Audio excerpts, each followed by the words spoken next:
What if you could save 8 lives in the span of a few hours? It sounds like the plot of a supernatural thriller, but as Dado Ki-hwa-chi suggests, it is a feat easily achieved through the simple act of becoming an organ donor. In many cultures, death is treated with heavy silence and expensive rituals. We spend thousands on ornate coffins that will eventually rot in energy-intensive cremations that turn potential life into ash.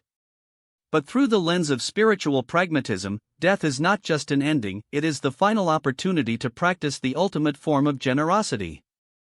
The body as a vessel, not a treasure.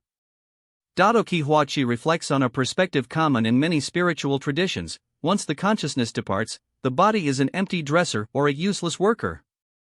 In Buddhism, the focus is on the transition of the soul, the mind stream, while the physical remains are simply matter. This philosophy is most vividly seen in the Tibetan sky burial. Because the ground in Tibet is often solid rock or permafrost, traditional burial is impossible. Instead, the body is offered to vultures on a rocky mountainside. It is an act of transmigration where the remains sustain other life forms. To the practitioners, the body is a final gift to the universe. Organ donation is the modern, global version of this ancient sky burial, a way to ensure that our departure fuels the survival of others. The logistics of life-saving. Becoming a donor is a declaration of intent. While Malaysia currently operates on an opt-in system, unlike the opt-out system in Singapore where citizens are donors by default, the process is straightforward. Once a person is pronounced medically dead either through brain death or cardiac arrest, the window for miracles opens. The organs: a single donor can provide a heart, lungs, liver, kidneys, and pancreas. The tissues: beyond major organs, one can donate corneas to restore sight, skin for burn victims, heart valves, and bone. The timeline: time is of the utmost importance. Most transplants must occur within 4 to 6 hours of the donor's passing. Addressing the fear, religion, and aesthetics. A common deterrent to organ donation is the fear of being incomplete on Judgment Day or disfigured for the funeral. Dado Ki-hwa-chi addresses this with characteristic candor. Major world religions, including Islam, Christianity, Hinduism, and Buddhism, view organ donation as a noble, selfless act of charity.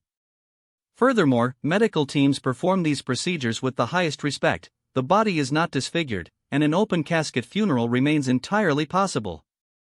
As for the afterlife, the belief remains: if a creator is mighty enough to grant life once, they are surely capable of restoring a soul to its pristine condition regardless of the physical body's final contribution to earth. Informing the family, the final consent. In Malaysia, even if you carry a donor card, the consent of your next of kin is required for the procedure to proceed. This is why it is vital to discuss your wishes with your loved ones now. Do not let your healthy organs decompose in the earth when they could be beating in the chest of a fellow human or allowing a child to see the world for the first time. A happy occasion. Dado Ki-hwa-chi envisions his own passing as a celebration, a transition to a place free of pain and material attachment.